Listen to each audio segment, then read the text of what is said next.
Week 10 college football, Week 9 NFL. He's Tony George. I'm Scott Spreitzer. We are DocSports.com. Let's get right to it. First of all, hope you're sitting down. Wake Forest is undefeated. Yes, they are. 8 weeks into the season. They're getting 2.5 on the road to North Carolina. Total 75.5. Tony, I'll say this real quick. Last year, it was crazy. It was 59-53. North Carolina won the game. 112 points put up on the board. What do you think about this one? Well, I'll tell you what. Last week, I had a 7-unit position, Scott, on Notre Dame. Okay. I'm going to tell you why.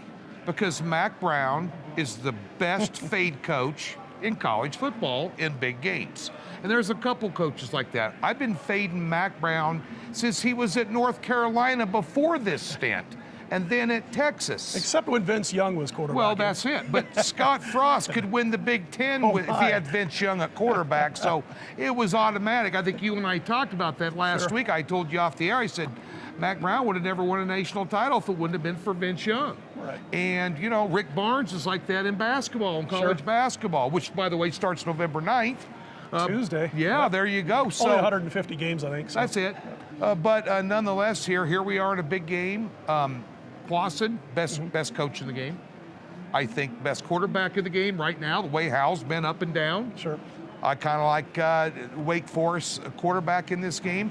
One thing about Wake Forest, they can't stop anybody on defense, but nobody can stop them on offense either. This is a well-oiled machine. I know the total is high, Scott. I would lean over, but I'm definitely going to lean, again, Wake Forest plus the 2.5 here. I think they get it done. This is an 8-0 team against a 4-4 team here. And one thing about Wake, they give up a ton of yards, but on the season, Scott, I'm telling you what, they only allow 23 points a game. As many yards as they give up. They bend, they don't break. Yeah, between the 20s, it's like a hot knife on butter. But they do tighten up inside. I'll take Wake, the Deacons, plus a 2.5 here against North Carolina. Sorry to all my North Carolina friends, of whom I have plenty.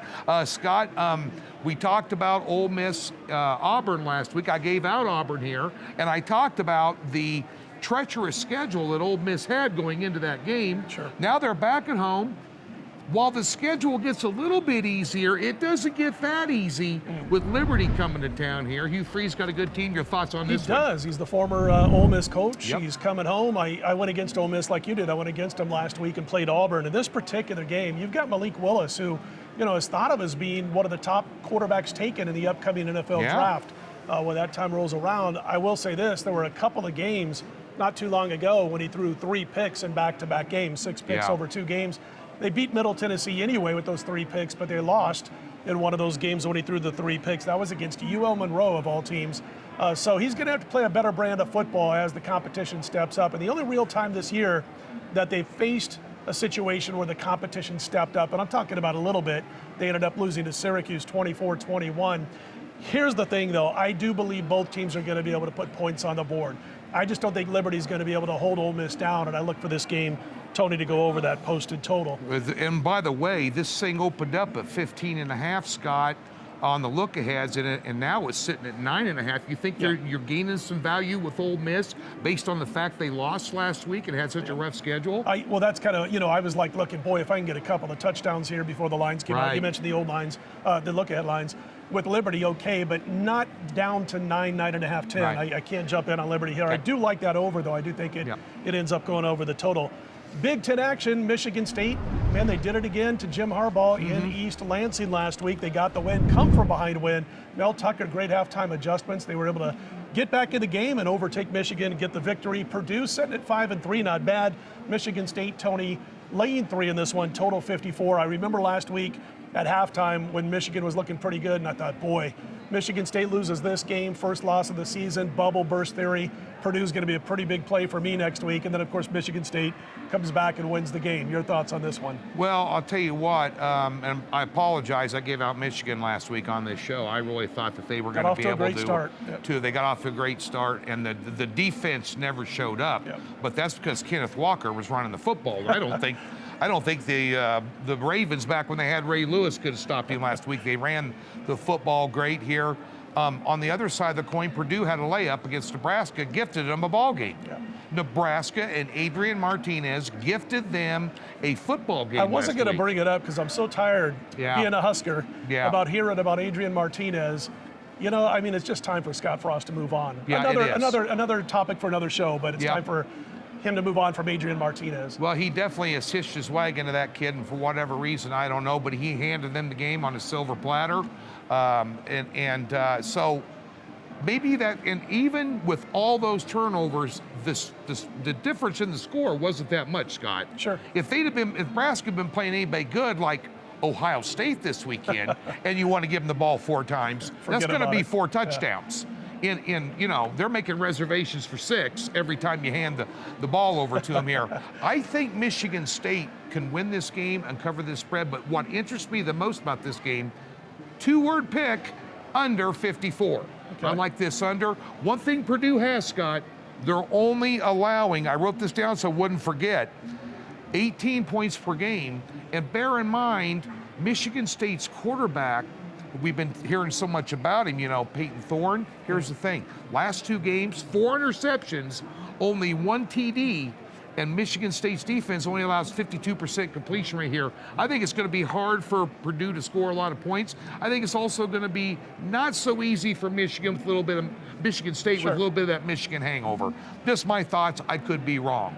Last week, we talked about Auburn, Ole Miss on this show, and Auburn got it done there in Jordan-Hare.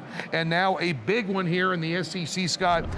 Travel down to College Station, 4.5 points. The Aggies are laying here, total 49. Your thoughts? Well, like you were saying last week on the show, you were talking about, you know, Bo Nix struggles on the road. He's not bad at home. Yeah. Played well last week. They got the victory. We were able to cash that ticket, both of us, with Auburn.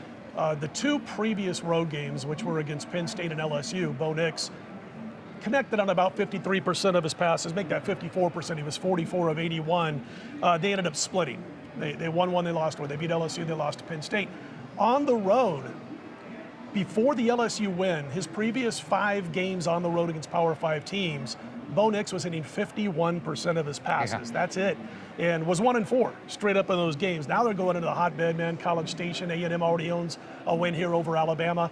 Line's 4, 4.5, shop around depending on who you like here, but I think A&M gets him here and ends up winning the game by about a touchdown, Tony. There you go. We're going to go to the NFL, but a real quick note before we do. Below the video, you're going to see a link for a $60 free account. If you're not yet a member at DocSports.com, you click on that link, you get yourself set up for the free $60. You can use those $60 on any of Tony's daily packages, any of mine, anybody else on the roster at DocSports.com. Well, just to be noted, we're the 2 best looking guys. So you're going to jump on board with us. Don't even need to look at anybody else's picture. Just trust him on that one. Packers at the Chiefs. Chiefs now up to 7.5 because of the Aaron Rodgers news.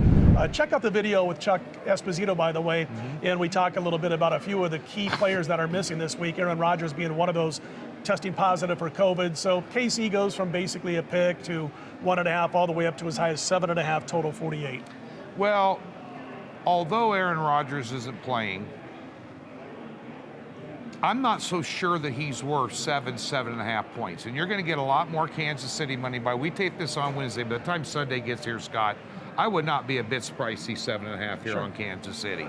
Might be worth a teaser, but it's not worth the stretch for me with them right now, because what ails Kansas City cannot be covered up by Green Bay losing Aaron Rodgers, because Kansas City can't stop anybody running the ball. You know my saying, can't stop grandma at the shopping cart at Costco running the ball. And by the way, last week, by the way. Oh, there you go. Well, and by the way, this Jones guy running the football for Green Bay is one of the top 5 backs in the league, and nobody pays attention to it because of Rodgers and Adams and all the stars they have.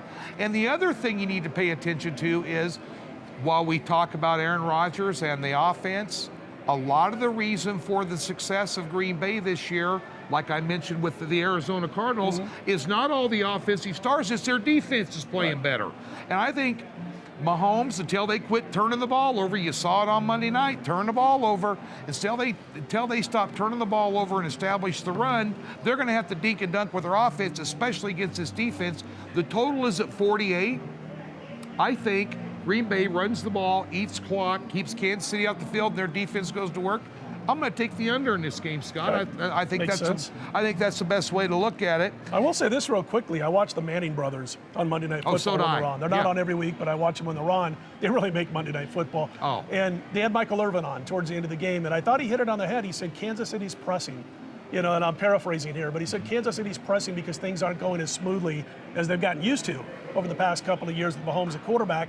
And he also, I think, was kind of alluding to, at least I picked up on this, listening between the lines, so to speak, was that Casey's offense feels like they got to do a lot right now because the defense has not been good against the run, Right. all that kind of good stuff. So they need a big win. I'm not saying that this is what they get this week. They just need a big win where things click like they were the last couple of years on offense, and I think they snap out of that funk a little bit. Right. And the one thing, the big question mark here is you don't have a lot of tape on Jordan Love. Exactly. So you don't know what to expect. It's like, who's this left-handed rookie pitcher coming out of the minors and going to go play somebody? Right. By the way, congratulations to the Atlanta Braves. But that being said, it's kind of the same thing here. You don't know what to expect, and he is a dual threat in Kansas City's defense. Again, 29th in the league for a reason. They stink. Right. So, they might have some problems with him as well, extending some plays, Sure. extending some drives, and eating clock, which leads me to the under. And by the way, we had a nice discussion with Sean Salisbury, an ex-NFL quarterback. I did a video with Sean. It's on this YouTube page, and he really had a breakdown on Patrick Mahomes and what he thinks some of the problems are, especially with his mechanics. If you're into that type of thing, I'll go be check watching. out that I'll be video. watching. Yeah, you guys do a great job with that, by the way. Thank So you. Check it out, folks. Yeah, definitely a good listen. That being said, Arizona at San Francisco here. Kyler Murray a little bit still up in the air here a little bit on this one, Scott. This was a 17-10, surprisingly low-scoring game the first time around. And, of course, they had to use their backup quarterback in that game. San Francisco did in Arizona. They got the 7-point win.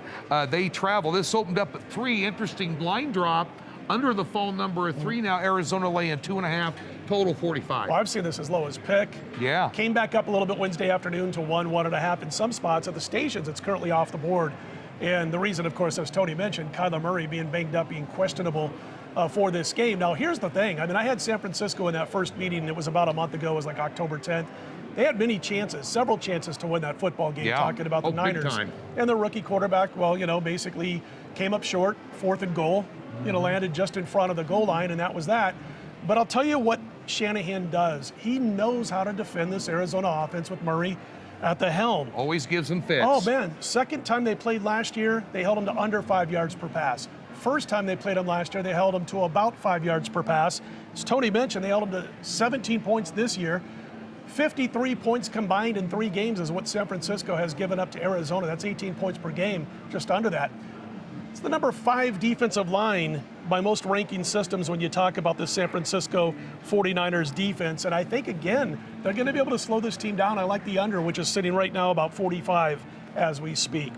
Finally, Tony, without Derrick Henry, they got to go to LA and take on the Rams. Talking about the Tennessee Titans, Rams laying 7.5, total 53.5, and I'm sure the Rams will be on just about every teaser you can imagine this week. Your thoughts on this one? Well, they might be wrong, in my opinion. Think so, huh? In this game here. Now, Oh, they might be wrong as far as win and lose, but I think there'll be on a lot of teasers. they're the going to be in a Rams. lot of teasers, but I think the people pounding them teasers, Sure. you could pound it the other way too.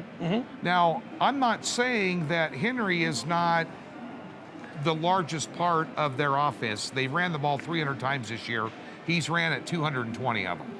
He's a great running back. Now, they found Adrian Peterson stocking shelves at Lowe's or something, dusted the cobwebs off him and brought him in. Yeah. But play action pass is still going to work here a little bit.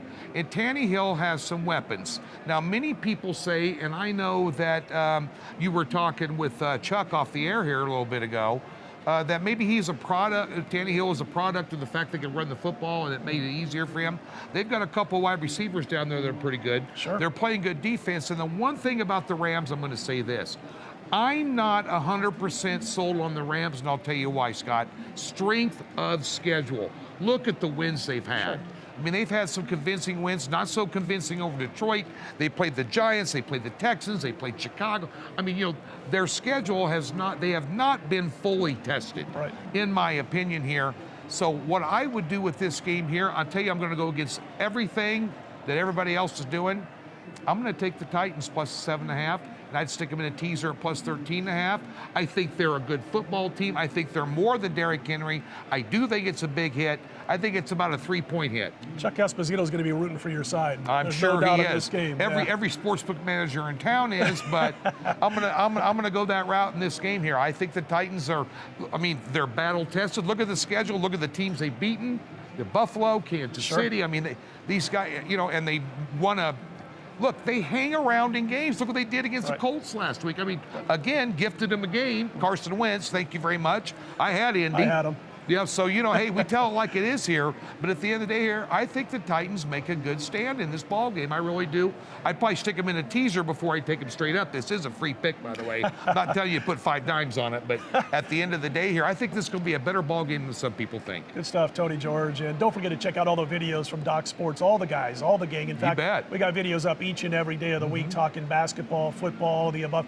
And as Tony mentioned earlier, there are about 150 college basketball games, I ain't lying, on Tuesday on opening day. So be sure to jump on board for college basketball. He's Tony George. I'm Scott Spreitzer. We are DocSports.com. Let's put him in the win column.